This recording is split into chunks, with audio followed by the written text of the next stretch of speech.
El capítulo 3 del libro de Habacuc. Voy a leer el verso primero y verso segundo, o sea, el 2 y el 3. Y esto tiene como título la oración del profeta Habacuc. Y mire cómo dice el versículo 2. Oh Jehová, he oído tu palabra y temí. Oh Jehová, aviva tu obra en medio de los tiempos, y en medio de los tiempos hazla conocer. En la ira acuérdate de la misericordia. Dios vendrá desde Temán, y el santo desde el monte de Parán. Tome su asiento, hermano querido. Este capítulo, hermano querido, de Habacuc tiene solamente 19 versículos. No he leído más que estos 3 y a lo mejor toque algún otro versículo, pero no es porque los primeros, amén, o los últimos no sean importantes. Todo este capítulo, como toda la palabra, desde el primer versículo hasta el último, que tiene 19 versículos, es sumamente importante. Pero sobre lo que yo quiero compartir a ustedes esta mañana, en breves minutos, hermanos, que tiene que ver sobre todo con estos versículos 1 y 2. Primero, porque mi tema en esta mañana va a ser, hermanos queridos, hemos nacido para servir. O hemos sido llamados para servir. Sea que usted lo entienda de esa forma, hemos nacido para servir, o somos, amén, llamados para servir. Se trata en esta mañana de que usted y yo somos servidores y servidoras a la obra del Señor. Primero, hermano querido, amén, cuando Dios miró desde los cielos, te vio a ti y a mí perdido, y le plació al Señor salvarnos, redimirnos y hacernos sus hijos y sus hijas para la gloria y la honra de su nombre. Y que esa es la única razón y el único privilegio por el cual estamos aquí, usted y yo, en esta mañana, sobre todo dando por gracia lo que en gracia hemos recibido. Para usted y para mí, hermano, y para todos los presentes, incluso para los amigos y amigas, cuando usted entra por la puerta de este lugar, usted, hermano, no llega a cualquier lugar. Usted llegó a la clínica del alma. Porque esto brega con el alma. O sea, la iglesia es la clínica del alma, porque la iglesia, su único trabajo es bregar con el alma y el espíritu. El espíritu, que es la vida, el alma, que es lo que falta ante el Señor, y esa falta que falta ante el Señor por el pecado que comete, donde el único que usted la consigue es en la iglesia. No es en el centro espiritista, no es en casa de Chencha, no es en casa de Juana, no es en casa de Margarita, no es en la barra de la esquina, no es en el baile de la otra esquina, no, es en la casa del Señor. Porque aquí se trata de su vida y de mi vida, en el cual un día tendremos que darle cuenta al Señor por lo bueno que hicimos en esta tierra y lo malo que hicimos. La palabra dice y está comprobado, hermano querido, que el hombre, amén, después que Dios lo hizo, amén, le dio un libre albedrío en el cual te dice con ese libre albedrío: si quieres servirme bien, y si no me sirve, tampoco me preocupa. ¿Por qué? Porque Dios sin usted y sin mí sigue siendo Dios. Y claro que Dios se preocupa. Se preocupa en tal forma que, como dice esta palabra, que Dios fue a hacer al hombre, y cuando digo hombre también incluyó a la mujer. Hermanos, cuando Dios fue a hacer el primer hombre, la Biblia dice que Dios llamó a su Hijo Jesucristo, su único Hijo. Dios no tiene más que un solo Hijo. Dios no tiene nietos, ni bisnietos, ni tataranietos. Dios tiene un hijo. Amén. El tataranieto y el nieto y el bisnieto y todo lo que sea por aquella familia, eso acá para nosotros. Pero el cielo tiene un solo creador, que se llama Dios, el Padre creador del universo. Y ese Dios creador del universo, sabiendo que usted y yo un día seríamos también parte de ese reino, tuvo un solo hijo, en el cual después mandó con los años a salvarle a usted y salvarme a mí. ¿Y qué costamos? Costamos precio de sangre, que es lo que la gente tiene que entender. ¿Ok? Entonces, hermano querido, cuando Dios dijo a su Hijo y al Espíritu Santo: hagamos al hombre y hagámoslo a nuestra imagen y semejanza. La palabra dice que tomando un puñado de tierra, amén, hizo un muñeco de barro, lo puso frente a sus ojos. Hermanos queridos, se notó que el muchacho había quedado de maravilla. Todavía no estaba la muchacha, solo el muchacho. ¿Ok? Y no solamente había quedado de maravilla, la palabra dice que Dios lo hizo a su imagen y semejanza, o sea, con el material que había en el cielo. Así que usted y yo no somos cualquier porquería. Somos hechos con el mejor material que había en el cielo, fuimos hechos a la imagen y semejanza de Dios. Una vez nos hizo, nos puso frente a sus ojos, hermano, vio que no había vida en el hombre, dice que sopló de su espíritu, como le dijo al Hijo y al Espíritu. Ahora soplemos de nuestro espíritu, o sea, el espíritu es la vida, amén. Y Dios le hizo al hombre un alma que peca y un alma que un día le va a dar cuenta a Dios en el cielo, y aquí va a ser el blanco, el colorado, el amarillo, el azul, amén, el de color o el blanco. Aquí todo el mundo un día le va a tener que dar clase, le va a tener que dar cuenta al Señor en su trono de gloria en el juicio final de la humanidad. Ok, ¿qué pasó? Cuando Dios sopló espíritu de vida en el hombre, dice que el hombre comenzó a funcionar. Ya Dios había hecho todos los animales habidos por haber, hermano, que Dios faltaba hacerle una compañera al hombre. Y lo que dice la palabra, contrario a lo que dicen los curas dicen que no se pueden casar porque son sagrados para Dios. Pero ahora ellos están cerrando un montón de iglesias católicas porque tienen una demanda por violación de niños y muchas cosas más, que se han quedado los pobres sin dinero para pagar esas demandas. ¿Ok? Entonces, ellos dicen que el hombre tiene que estar solo porque es un sacerdote. Pero sin embargo, la palabra, que es más que lo que ellos digan o lo que alguien diga, dice que no es bueno que el hombre esté solo. Entonces hay hombres que están solos toda la vida, tienen don de continencia, gloria a Dios por eso. Don de continencia es que usted no le apetece la mujer del hombre, si es hombre. O sea, si es mujer no le apetece el hombre, y si es hombre no le apetece a la mujer. Se llama don de continencia. Pero como el Señor sabía que era malo que iban a tener don de casarse, que de continencia, pues entonces hizo una mujer. Porque él mismo le dijo al Hijo y al Espíritu Santo: ahora hagamos una compañera idónea, porque no quiero que el hombre esté solo.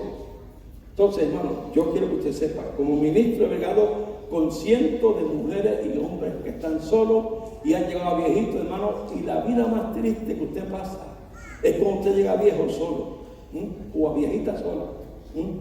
Hermano, hay que tener a alguien al lado, aunque sea porque te rasque la espalda. ¿Verdad que sí?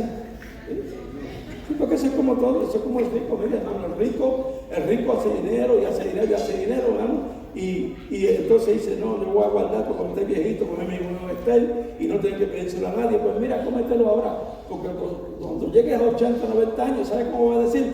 Deme un chispito que me hace daño.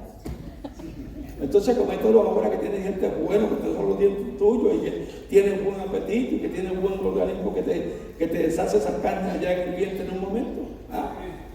O sea, porque si tú eres esa persona que todo lo guarda y lo guarda y lo guarda, para cuando llega viejo comerte lo que no te has comido ahora y simplemente te mueres después, hermano querido, y te quedas sin comer nada y te vas de esta tierra y dejas un montón de dinero por ahí guardado. Pues mira, aquí se va a cumplir lo que dice la palabra, ¿verdad? La palabra del hombre. Hay un hombre que cantó algo que decía: se acaba la vida de este mundo ingrato y lo que he guardado para quién será. En el cementerio estoy vuelto gusano y aquí se pelean lo que yo dejé. Hermano, lo único que tiene caso en la vida, escúchese esto: primero, usted un día aceptar a Cristo como su único y exclusivo Salvador. Eso es más que el carro, más que la casa, más que la cuenta bancaria, más que todos los estudios que has tenido, más que 10 o 12 hijos, hermano. Eso es lo único que funciona en el ser humano. Servirle a Dios el lunes, el martes, el miércoles, el jueves, el viernes, el sábado y el domingo. O sea, todos los días. Y es una felicidad, hermano. Yo conozco gente de 90 años, hermano, que están todavía duros, pero duros de verdad, físicamente hablando. Y me han dicho muchos de ellos: porque yo le he preguntado, hermano, y cuénteme usted qué usted ha hecho para tantos años estar también en salud. Me dicen: no, servir a Dios solamente, servir a Dios. El puertorriqueño dice: yo comiendo ajo y habichuelas y sirviéndole a Dios. Pues usted dirá: si es de Guatemala, yo comiendo chuchito y sirviéndole a Dios. Si es de México, comiendo taco y sirviéndole a Dios. ¿Usted me está entendiendo? O sea, la vida hay que decirle cada día: yo vine para servirle al Señor. Usted es un servidor, yo soy un servidor. Todos nosotros, hombres y mujeres, somos servidores por la misericordia del Señor. Dios un día te salvó, donde fue, en tu país, en este país, en la mañana, en la noche, en una iglesia, en una vigilia, en un encuentro que tuviste con el Señor, tú no sabes ni cómo. pero de alguna forma o de otra, Dios miró un día desde los cielos, te vio a ti, te vio a ti, te vio a ti, te vio a ti, vio el pastor y la pastora, me vio a mí, y estuvo Dios viendo que en medio de tantos millones de gente que nos rodeaban alrededor nuestro, que nos estaban rodeando alrededor nuestro, Dios le plació escogerte a ti y a mí y salvarnos para la gloria y la honra de su nombre. Pero fíjate, no nos salvó para que fuéramos, hermano mío, figura decorativa en la iglesia. Cuando usted va a Guatemala, donde yo estoy trabajando, hermano, en Guatemala y muchas iglesias aquí también, que hay muchos guatemaltecos, siempre usted ve flores en los altares. Pero allá en Guatemala una cosa exagerada, porque en Guatemala, hermano mío, como se cosecha allí la misma flor, las hermanas llevan todos los domingos y todos los días de culto, siempre hay flores en la iglesia fresca, ¿verdad? Y se ponen esas un poquito viejitas, machitas, las cambian y compran otras, ¿verdad que sí? Y allá, pues yo no sé cuánto le costará, no le debe costar tanto como aquí. Pero yo he visto aquí iglesias también, hermanos, con muchas flores ahí al frente, flores frescas que ellos compran todos los domingos, y yo le digo para mí, wow, esas flores le tienen que haber costado a la hermana o al hermano que las compró un dineral. Pero ellos se gozan porque, hermano, se gozan porque les gusta ver, hermano, el altar adornado por la bendición del Señor. Entonces fíjese esto, hermano, esa gente, de la forma que sea, ellos sirven a Dios. Porque limpiar la casa de Dios, usted está sirviendo a Dios. Y hermano, tener flores en la iglesia y en el altar es tener usted sirviendo al Señor. O sea, hay muchas formas de que usted y yo le servimos a Dios porque somos servidores. Ahora, también tenemos que entender que Dios no nos salvó para hacer de la iglesia o en la iglesia una figura decorativa. Dios nos salvó primeramente para darnos la vida eterna. Segundo, Dios nos salvó para que fuéramos servidores haciendo su voluntad dentro y fuera de la iglesia, a tiempo o fuera de tiempo. Como tercera cosa, Dios nos salvó y nos crió para que seamos parte de nuestros hermanos en su necesidad. Hermano, misiones, por ejemplo, yo que estoy trabajando tantos años en misiones, junto a mi esposa, hermano, pues mire, misiones nació en el corazón del Señor. La Biblia enseña y dice, hermano querido, amén, que el primer misionero que vino a esta tierra fue Cristo. Cristo un día junto al Padre, amén, el Padre dijo, contemplando la tierra acá abajo, después de contemplar este mundo, todo este globo terráqueo, había mucha gente y había grandes y pequeños, religiosos, hermanos, y gente consagrada, ricos y pobres, feos y lindos, inteligentes y analfabetas. Pero Dios notó que toda aquella gente que había en aquel entonces, cuando Él miró acá abajo por primera vez, hermanos queridos, amén, ¿sabe? No había nadie, absolutamente nadie, que pudiera salvar al ser humano. Dios apeló al cielo, porque Él sabía que en el cielo había alguien. Y cuando apeló al cielo, hermano querido, amén, dijo ante todos los ángeles, querubines, arcángeles y serafines, y los 24 ancianos, tendré que dejar perder al hombre, porque como diciendo allá abajo, no hay quien salve al hombre. Hermano, el cielo tiene ángeles, tiene querubines, tiene arcángeles, tiene serafines, y tiene 24 ancianos que todos están al servicio del Señor. O sea, entre los ángeles, querubines, arcángeles y serafines, son millones de trillones que están ahí al servicio del Señor. Ninguno de ellos quiso venir, ninguno de ellos se llegó a venir, amén, pero hubo uno, y siempre habrá uno. Y si el Señor dijo que en el cielo hay alguien, es porque Él sabía que en el cielo había uno. Y Él también sabía, porque lo sabe todo, que en el cielo el único dispuesto a venir a salvar a usted y a salvarme a mí se llama Jesucristo, el Hijo de Dios, su único Hijo. ¿Okay? Entonces, ¿qué pasó? Cristo irrumpió en el silencio. O sea, ya le dije, había un silencio sepulcral. Usted va a una casa donde se muere alguien y usted llega, hermano querido, y en el funeral hay un silencio que se puede palpar. ¿Por qué se murió alguien? Y no siempre pasa. Pero yo he llegado a funerales, hermanos, que no hay forma de romper el hielo por el silencio y la tensión que hay. Pues el cielo estaba así. Pero en medio de eso, hermano, yo alabo, yo glorifico, yo ensalzo, yo engrandezco al Rey de Reyes y Señor de Señores, a mi Salvador, a mi Creador, a mi Señor, a mi única esperanza. ¿Quién? Jesucristo, el que dijo, Padre, no es posible que el hombre que tú hemos hecho se pierda, he aquí, envíame a mí, que yo iré por el hombre. ¿Usted imagina que en medio de un Señor tan sepulcral como el que había en el cielo en ese momento tenso, alguien se pusiera en pie y amén, irrumpiera en el silencio diciendo: Padre, no es posible que el hombre que tú y yo hemos hecho se pierda. He aquí, envíame a mí, que yo iré por el hombre. Yo no sé ustedes cómo se lo imaginan ustedes, hermano, pero a mí me parece que cuando Cristo se puso en pie y dio esas palabras, hermano, el cielo, hermano querido, se inundó de gozo y de alegría. Todos los ángeles, los querubines, los arcángeles, los serafines, los 24 ancianos que están todo el tiempo alabando y glorificando al Señor, tienen que haber hecho un minuto de silencio sabiendo que Cristo dijo: yo iré a salvar al hombre. El diablo tembló en el infierno, porque el diablo también dijo: si Cristo se puso en pie y Él prometió que iba a salvar al hombre, a ese le conozco yo. Y ese va a ir.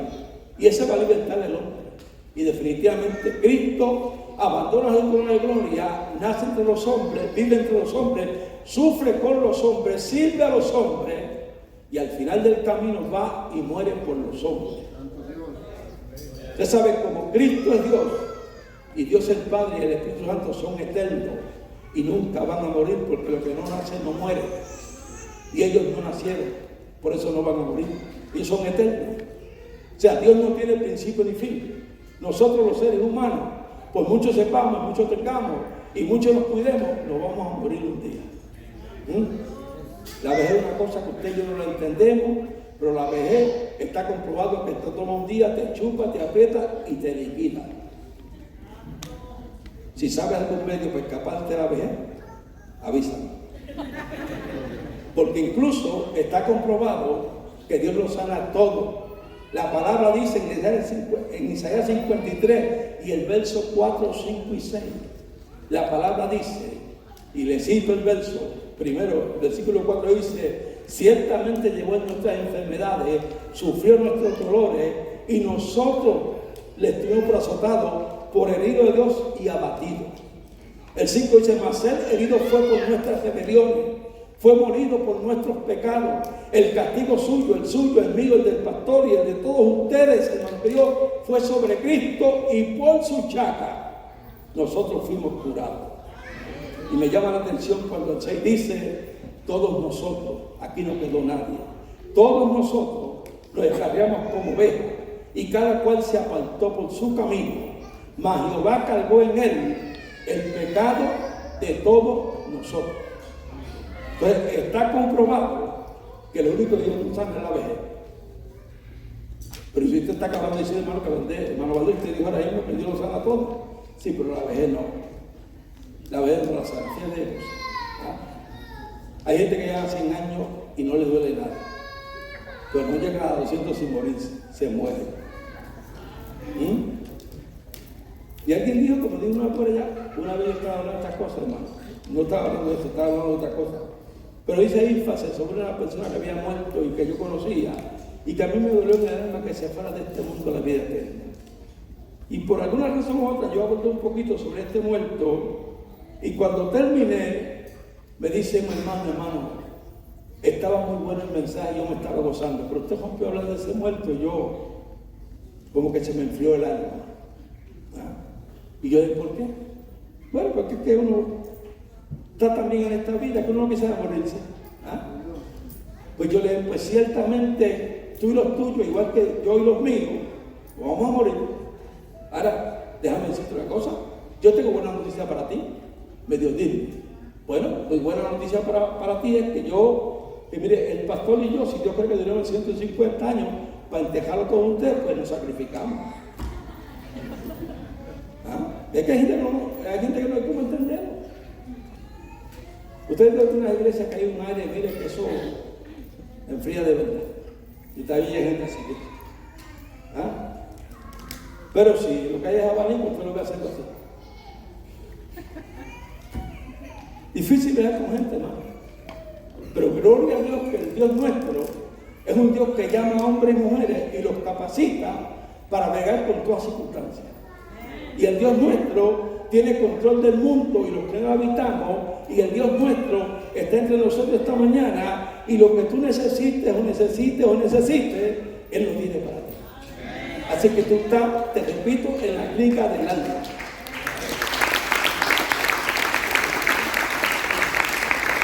Y como nacimos para servir y somos servidores, entre mejor sirvamos, mejor está la cosa. Y el día que nos sirvamos, nos servimos. Así de fácil. Entonces, hermano, usted me pregunta, hermano, ¿verdad? Entonces, ¿cuál es la diferencia de servir a Dios y de servirle también al prójimo? Bastante. Porque Dios nos llamó a servir. Y aún a los apóstoles, cuando los envió por la tierra a llevar esta palabra, y algunos vinieron contentos y gozosos y alegres, porque Dios había echado fuera demonios, y los demonios nos aguantaban, etcétera, etcétera. El mismo Cristo le dijo: siervo inútil eres, solamente hiciste lo que se te mandó a hacer. Entonces, hermanos queridos, nuestra vida eterna no es aquí, sino allá en el cielo. Allí es que vamos a estar un día viviendo con Cristo, amén, el Hijo, en nuestro hermano mayor, con el Espíritu Santo, hermanos queridos, amén, con los ángeles, querubines, arcángeles y serafines, los 24 ancianos, todos los redimidos por el Señor de esta tierra. Allí estaremos toda una eternidad sirviéndole a Dios todos los días. Allí el tiempo, hermanos queridos, amén, no se va a detener. Y el tiempo se va a vivir allí años y años y años. Y olvídese, hermano, que usted y yo vamos a estar allí todo el tiempo viviendo en un eterno presente. Allí no existe la enfermedad, allí no existe la depresión, allí no existe, hermano querido, el dolor, allí no existe la amargura, la congoja, y tampoco existe, hermano querido, amén, todo ese mal que hay en la gente, en esta sociedad. No, allí estaremos frente al Creador del universo. Los ángeles, los querubines, los arcángeles y los serafines, hermanos, que no comprenden todavía cómo nosotros alabamos a Dios y nos gozamos. Yo escuchaba el culto, el hermano cantando, decía unas palabritas, seguía cantando, cada coro y cada cántico iba a la paz de lo que estaba hablando. Usted se estaba gozando aquí, yo estaba gozando ayer, aunque no quisiera, estaba orando, pero había un cántico que yo tenía que cantar con ustedes, aunque no quisiera. ¿Por qué? Porque me envolvía el Señor en esa bendición de cantar con ustedes. Me acordaba de Guatemala, hermano, que en Guatemala, mire, hermano, en Guatemala, y bueno, yo digo, hermano, que bueno, pues hablando así, como decir, porque yo sé que aquí no pasa eso, pero en Guatemala, a mí me gusta cuando los hermanos van a cantar. Esos son aldeas de mucha necesidad, no hay música, no hay luz eléctrica, no hay caminos embriagues, hermano. Estamos trabajando allá en Puerto Barrio Izabal, en las aldeas de Puerto Barrio Izabal. Hermano, pero la gente va a adorar a Dios. El que está al frente, hermano, Dios no tiene, amén, un micrófono, porque no hay corriente, no hay luz y no hay micrófono. Así que, hermano, el que está allí al frente se para y con sus cuerdas vocales y su voz comienza a cantar. Y no se para un segundo para decir alaben a Dios, levante las manos, glorifica al Señor. No, él va cantando, sea ella, la hermana o el hermano, van poniendo de coro en coro, van cambiando de coro en coro y pueden cantar 1 hora y 1 hora y media sin parar.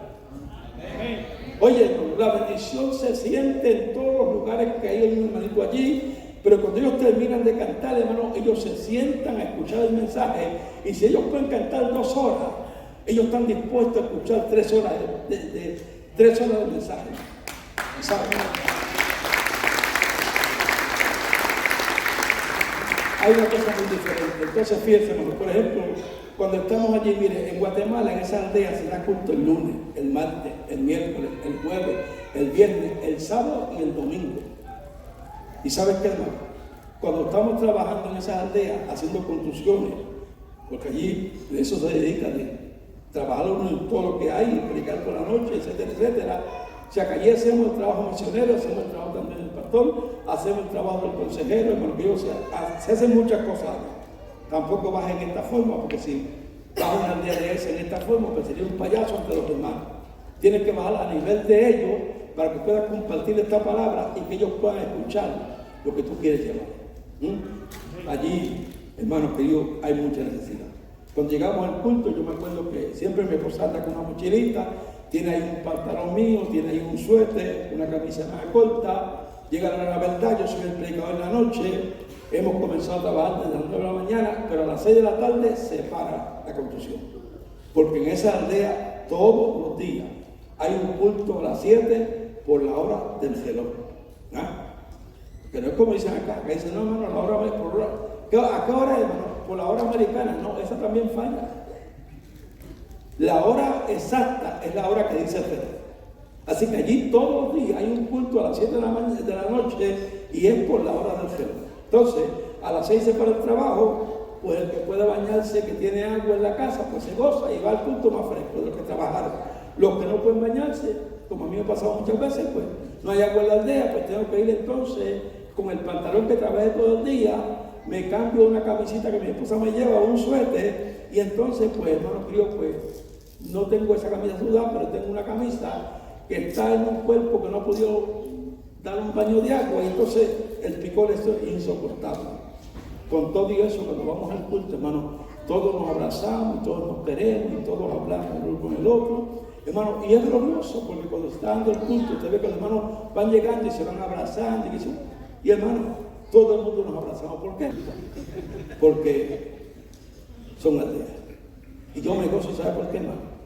Porque eso me impide que la bendición de Dios caiga sobre los hermanos. Mire, como yo estoy en Guatemala, yo me acuerdo de Puerto Rico, 70 años atrás, cuando yo era un niño, hermano querido, ¿y saben qué? El Evangelio en Puerto Rico llegó hace 110 años. La Iglesia Asamblea de Dios, al concilio que el pastor y yo pertenecemos, celebra ahora el mes que viene, allá en San Juan de Puerto Rico, en el estadio más grande, 110 años de llegada de Pentecostés a Puerto Rico. Para aquel entonces, que yo era un niño, tengo 76 años ahora, tenía 6 años cuando aquello, amén, así que llegó el Evangelio, y prácticamente, pues no había nacido, para el efecto yo no había nacido, no había nacido, ¿verdad? Estoy comparando una cosa con la otra, ¿verdad? Entonces, ¿qué pasa? Yo no había nacido, pero como yo nací entonces, ya el Evangelio de Puerto Rico ya había llegado, y la cosa estaba mejor que cuando no había llegado. Y ¿sabes qué, hermano? Yo me acuerdo que en cada culto que se diera donde fuera, hermano, se llenaba el lugar de gente, porque no había canchas, no había televisión, no había muchas cosas que hoy en día distraen tanto a la gente, muchas cosas que la gente a veces encuentra mejor ver una novela, ver una película, ver esto, aquello, que ir a la iglesia. En aquel entonces, hermano, que yo no había nada de eso. Cuando se hacía un culto en la comunidad, donde fuera, ahí se llamaba ese lugar de gente, ahí Dios sanaba, ahí Dios libertaba, ahí Dios transformaba. O sea, si el Evangelio en Puerto Rico llegó hace 110 años, y Puerto Rico era una isla de miseria, de pobreza y de amargura, oye, dominaban 3 cosas. ¿Sabe qué? La miseria, la religión y el hambre. Pero llegó el Evangelio, llegó para quedarse. Y ahora, hermano querido, es diferente. Y si alguien me pregunta a mi hermano, ¿y qué domina ahora en Puerto Rico? En Puerto Rico, como en muchas partes de Sur y Centroamérica, dominan 3 cosas. No la miseria, no la religión, hermano querido, no el hambre, sino ahora domina la Coca-Cola, la Pepsi-Cola y la Asamblea de Dios.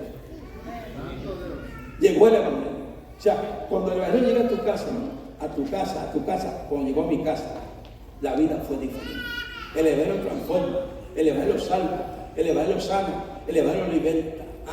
Ahora, todo esto se le añade, a todo esto usted le va a añadir, hermano, que lo que el profeta Habacuc dijo aquí. El profeta Habacuc era conocido, hermano, como un hombre intensamente que buscaba a Dios en la noche, en la mañana, en el mediodía, porque todos los profetas que pasaron por esta tierra, hermano, profetas de verdad, eran gente consagrados al servicio del Señor. Eran gente usados por el poder de Dios, y era gente, hermano, que usted podía creer en lo que hablaban, decían verdad, y los milagros y maravillas no se detenían, porque Dios hacía milagros ahí al momento. Esta mañana Dios está aquí. Y si usted cree que Dios que está aquí, y que usted yo los hermanos cantar y predicar, y el hermano que habló de, amén, de esa agua que corría, ¿verdad que sí, hermanos? Por todos los lugares cuando no había agua, él habló algo así de ese tema. Así que, hermano, yo lo que estaba diciendo el hermano era, inspirándolo a usted en la fe, en medio de los cánticos y las palabras, que aquí en esta mañana hay un bálsamo del Señor para usted, hay un río de agua viva. Que usted pueda entender, hermano, que usted no va a salir de esta iglesia en esta mañana como usted entró. Si usted viene enfermo, Dios le sana. Si está triste, Dios lo consuela. Si hay problemas, Dios le fortalece. Si hay alguna petición seria delante de Dios en esta hora, mira, hermano, Dios revisa tu expediente para ayudarte en tu necesidad. Ese es el Dios que te predicamos esta mañana. Ese es el Dios que te enseñamos esta mañana. Ese es el Dios que Habacuc dijo, Señor, he oído tu palabra y temí. Señor, he oído tu palabra. Y como quien dice, estoy dispuesto no solamente a servirte, a obedecerte, a buscarte y a hacer tu voluntad. Porque la palabra que Habacuc leyó no era un libro cualquiera. era la misma palabra del Señor, como diciéndole a Habacuc, esto y esto es lo que yo tengo escrito en la palabra, esto es verdad, esto no es mentira, y esto se cumplirá en cada hombre y cada mujer, cada joven o cada jovencito que se atreva a creer en este día, hermano, que Dios está aquí para ayudar. Hay que decirle, Señor, aquí estoy, lo que tengo, lo que soy y lo que puedo hacer. Habacuc intensamente sirvió al Señor, intensamente vio la mano de Dios obrando, intensamente, hermano, recibió las promesas que el Señor le había dado en su palabra, hermano, y intensamente llegó a creer que el Dios que le servía no era un Dios de la historia, no era un Dios del pasado, no era un Dios que la gente anunciaba que estaba allí y como usted iba no estaba allí, era un Dios verdadero, sigue siendo un Dios verdadero, sigue siendo un Dios real, sigue siendo un Dios poderoso, que no ha perdido una sola batalla y que te dice a ti en esta mañana, hermano, iglesia, te dice a ti, a tu casa y a tus hijos, amén, clama a mí y yo te responderé y te enseñaré cosas grandes y ocultas que tú no sabes ni conoces. Alabado sea. Mire, yo quiero leer estos versículos, hermano querido, porque es bueno que usted entienda todo lo que Habacuc vivió y celebró y recibió cuando anduvo en las promesas del Señor sin titubear y pensando realmente que Dios era todopoderoso.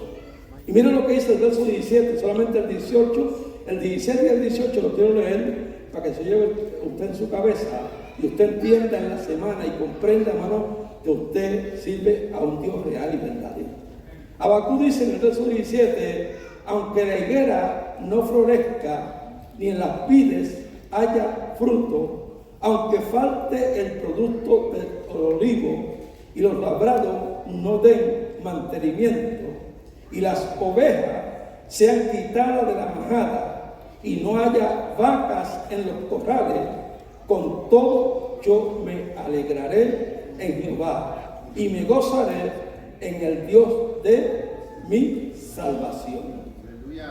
Habacuc, hermano querido, cerró aquella práctica esa mañana, aquel pensamiento, aquel escrito, diciéndole a toda la gente de aquel entonces, yo no me preocupo porque esto y esto y esto otro no esté, yo me preocupo por servirle y amar al Señor que yo le sirvo, el Dios que proveerá mis necesidades, el Dios que me va a cuidar, el Dios que me va a guiar, el Dios que nunca me va a desamparar, o sea, el Dios que yo he recibido y lo he aceptado de verdad en espíritu y en verdad.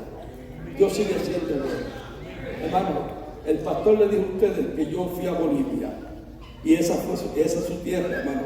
Y yo fui a Bolivia en un momento dado cuando Dios me dijo una noche, mi siervo, yo quiero que vayas a Bolivia. Y me dio específicamente a La Paz, Bolivia. Y todo el mundo quiere ir a la capital, pues la capital de Bolivia es La Paz. ¿Verdad? Entonces, ¿qué pasa, hermano? Cuando yo llego allí, hay un hermano boliviano que me está esperando, que no era del concilio nuestro, pero de alguna forma hasta le está con el pastor, que me conecté en Puerto Rico a través del presidente del concilio de un pentecostal. Y yo fui a su oficina y le conté mi condición. No había nadie que yo conociera allí, en mi concilio tampoco había nadie que conociera a alguien allí. Este presidente del concilio de un pentecostal me dijo, hermano Valdés, yo tengo allá en Bolivia un hombre muy bueno, se llama el hermano Hugo Adonatis y su esposa Marta, y son gente allí nuestros que trabajan allí en la obra y les voy a enviar allí. Así que se tomó la molestia y ahí me mandó una llamada a su oficina, de su oficina allá a su casa, habló con él, me puso a hablar con él, nos conocimos por teléfono y luego me dio una carta de puño y letra de ese presidente que yo se la llevara a este hermano para que supiera que yo iba recomendado por él. Así que, hermano, llegué a Bolivia. Cuando llego a Bolivia, como dijo el pastor, pues en Bolivia, hermano, todo estaba bien, salimos de San Juan de Puerto Rico, nos echamos allá casi 10 horas llegar a Bolivia, los días llegamos, el hermano estaba ahí en el aeropuerto esperándome fielmente y cuando salí yo del aeropuerto todo estaba de maravilla, porque yo salí del aeropuerto y a mí me dio como un medio mareo y le digo al pastor, me siento como mareado, ¿qué pasó? El pastor me dice, no, siéntate aquí, hermano, esto es para todo el mundo, no se preocupe. La verdad es que, bueno, tenía un termito y me dio un poquito de té que yo allá usan. Eso me sentó hacerme bien. Y estando bien, entonces seguimos caminando, recogimos la maleta, nos fuimos a su casa, donde me quedé esa noche o ese día. Y me acuerdo que llegué como a las 9 a su casa. La hermana Marta, su esposa, nos recibió, su hijo Hugo, o Huguito, como le decían, pues. Nos recibieron muy bien a mí, que yo fui solo. Y me acuerdo que a las 9 de la mañana yo me recosté un ratito, porque el pastor me dijo, hermano Valdés, acuéstese un ratito, porque ese malestar le va a pasar, y luego pues se levanta y come algo. La verdad es que yo me acosté a las 9 y me levanté a las 6 de la tarde porque él tocó la puerta. Y tocó la puerta y yo salí así con los ojos, así todo sueño pienso, con ojos, con los ojos, con sueño todavía. Y él me dice, hermano Valdés, le toqué, disculpe, le toqué porque es que usted comienza una campaña este día allá en el Alto de la Paz. Y yo le dije, hermano, pues si yo estoy así mareado y tú me vas a llevar más alto. No, pues tiene que ir para allá porque mire, precisamente había sido el hermano Willy, el presidente de la Asamblea de Dios allá en Bolivia, que este hermano le había hablado, y el hermano Willy, sin perder tiempo, hermano Dios, preparó una campaña de 3 días allá arriba en el Alto de la Paz. Yo llegué ahí, había tanta gente, hermano, escúchese esto, había tanta gente, es un balde de terreno, ¿verdad?, vacío, son pedazos de terreno vacío, y todo ese terreno vacío que estaba ahí estaba lleno de gente. Yo vi que muchas gente tenían como encima un abrigo, un pancho, lo que fuera que ellos se ponen, y yo sentí, pues yo dije para mí, pues estará frío aquí, pues estaba en el carro que me había metido, no había salido para... No, hermano, como yo salí del carro, el frío, hermano, que yo era intenso, también se me buscó un pancho de eso, me lo puse encima del gabán, hermano querido, y comencé a predicar. Aquí es donde quiero llegar. Llegó un momento, hermano querido, que yo creo en lo que yo creo, haber predicado el mejor mensaje de toda mi vida, bien preparado, con calma, etcétera, etcétera. O sea, yo hice lo mejor que pude. Cuando yo hago el llamamiento, yo noto que ninguna persona pasó al frente. Todo el mundo estaba así, como mirando, pero nadie pasaba al frente. Hermano, le digo al Señor en esa lucha, Señor, tanta gente que hay. Es imposible que aquí venga gente sin ti y que no te quieran recibir. O sea, ¿por qué me trajiste aquí a Bolivia a perder el tiempo? Hermano, mire, alguien dijo, Dios no es loco, ni se equivoca, ni llega tarde. Lo que Dios dijo que va a hacer contigo, lo va a hacer. Y no en la otra vida, en esta vida. Porque en la otra vida es otra vida, y la vida aquí no te va a acordar de ella, porque estás en otra vida. O sea, lo que Dios dijo que hacer contigo, aquí lo vas a hacer, en esta vida. Bueno, ¿qué pasa? De pronto, hermano, diciéndole, luchado así en estas palabras en mi mente, sigo caminando y de pronto sigo hablando lengua, y sigo hablando lengua, y sigo caminando, y sigo hablando lengua y caminando, y comienzo a ver que la gente sigue pasando, y sigue pasando la gente, y unos se desplomaban en el piso, otros llegaban hasta el frente, se caían ahí, hermano, o sea, fue una unción de Dios tremenda, y yo me confundí también entonces más, porque yo decía, Señor, yo estoy hablando un idioma que no es el mío, pero ¿qué pasa? Que yo veo que la gente está pasando, y yo no cerraba los ojos y movía la cabeza, ¿ah? O sea, yo estaba hablando un idioma que no era el mío. Yo estaba consciente que yo estaba haciendo un llamado y que en el idioma que fuera yo no lo sabía, pero la gente estaba pasando, o sea, el pueblo estaba respondiendo. Y cuando llega la hora, ¿verdad?, que oro por ese montón de gente, los que se desploman, los que se caen, los que salen diciendo que ellos no saben el idioma de ellos como fuera, de verdad, hermano, pues yo estaba deseoso porque el pueblo terminara para preguntarle al hermano Hugo, ¿qué pasó?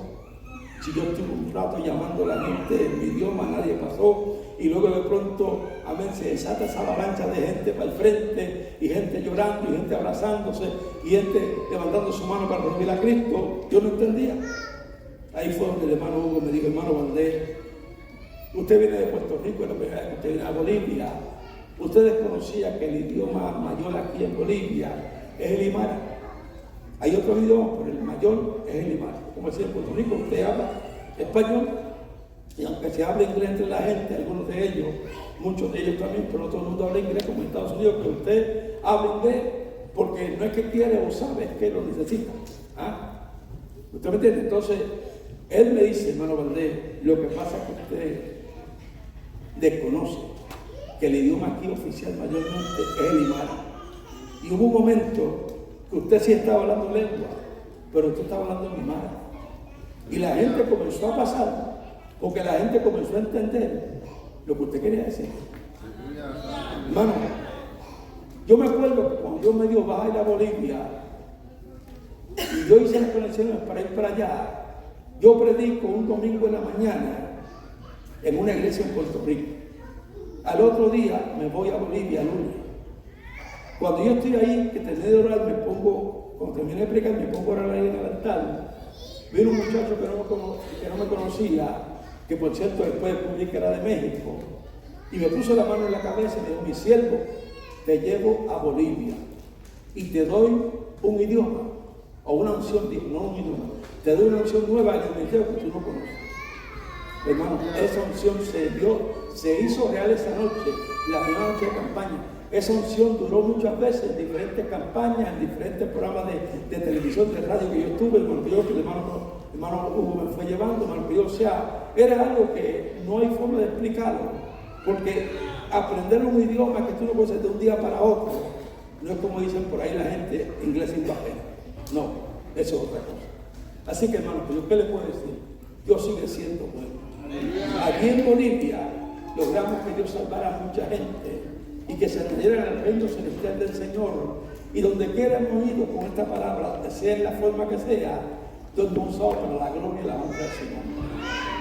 Fuimos a Guatemala, con esto quiero terminar, fuimos a Guatemala, hermanos, queridos, por un mes, y ese mes se ha convertido en 19 años que cumplimos este año allá en Guatemala. Estamos llegando de Guatemala hace mes y medio, estamos aquí en un tiempito, después nos vamos, hermanos queridos, amén. Y durante esos 19 años, Dios nos ha convertido a ser, hermanos queridos, 6 casas pastorales y 8 iglesias.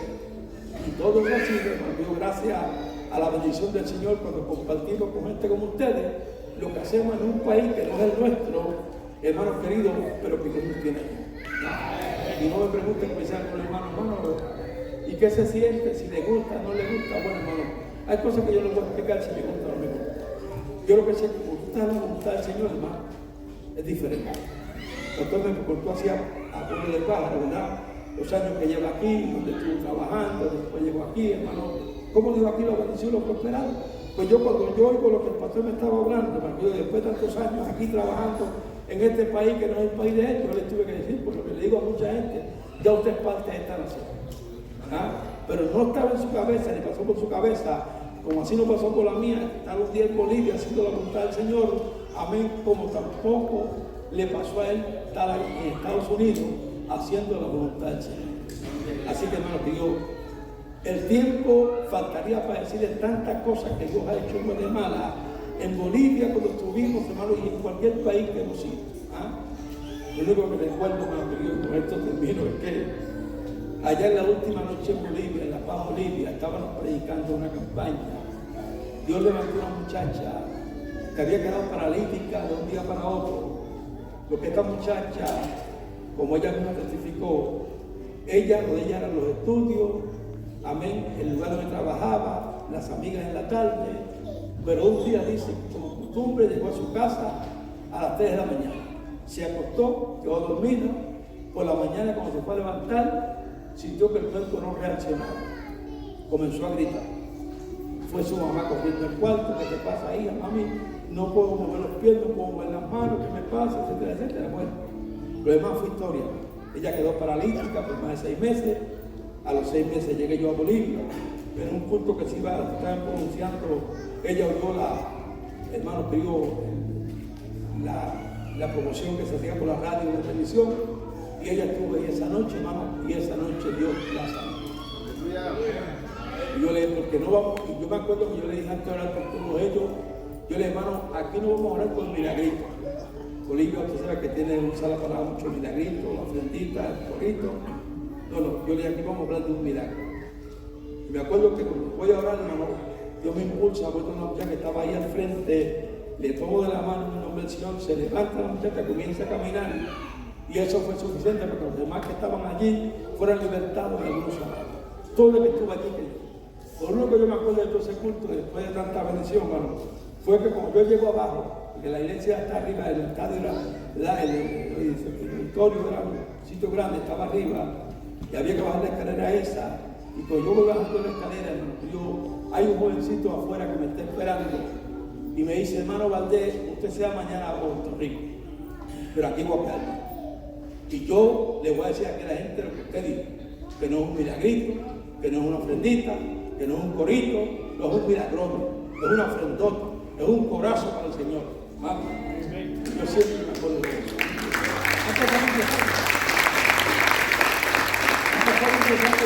Cada país, usted, hermano, aprende algo de eso, hermano. Póngase de pie conmigo. Permítanme orar, hermano Río, por ustedes. Hace una oración simple. Cuando terminemos de hacer esta hora, levante su mano. Usted está triste, aquí está el Señor. Usted tiene problemas, se mueve Dios en este lugar. Si usted quiere pasar aquí al frente, el altar está abierto para que usted venga aquí al frente y le pida al Señor: Señor, tú conoces mi necesidad, tú sabes lo que yo necesito, tú sabes cuál es mi prueba, mi lucha y mi dificultad, y en esta hora yo me prostro ante ti, pidiéndote misericordia y compasión por mi vida y la vida de los míos. Así que en esta hora voy a orar por todo el que se pare aquí al frente, hermano. Usted no tenga que pedirse si lo quiere, solamente párese aquí al frente. Y quiero orar desde aquí ahora, porque yo no quiero orar después que termine, porque la unción está aquí ahora. Y si usted quiere aprovechar esta unción, Dios está aquí para sanarle. Si quiere convertirse, aquí está Dios para salvarle. Si quiere reconciliarse con el Señor, aquí está Dios para reconciliar con usted, hermano querido. Amén, porque usted viva una vida, amén, fielmente a él hasta que Él venga, o vayamos todos un día a orar con el Señor. Padre, en el nombre de Jesús de Nazaret, he compartido esta palabra, Señor. Es imposible que vuelva atrás vacía. Aquí está el fuego suyo, el poder suyo, la sabiduría suya, Señor de la gloria. La unción suya está en este lugar, en esta hora. Y si usted viene sobre este pueblo que ha tocado el frente y hace un milagro en esto, usted, Señor, será glorificado. Esta gente será sano y testificarán tu grandeza y tu poder, Padre, por Jesucristo nuestro Salvador. Gracias, Padre bueno. Gracias, mi Señor la mano. Gracias, mi Señor la mano. Rompe las cadenas y las ligaduras para gloria y para honra de tu nombre. Por Jesucristo nuestro Salvador. Padre, mira que el hombre y que la mujer que en esta hora te recibe y te acepta como tu único y exclusivo Salvador, Padre. Salva su alma perdida, transforma su corazón, rompe las cadenas y las ligaduras que están oprimiendo la vida de ese hombre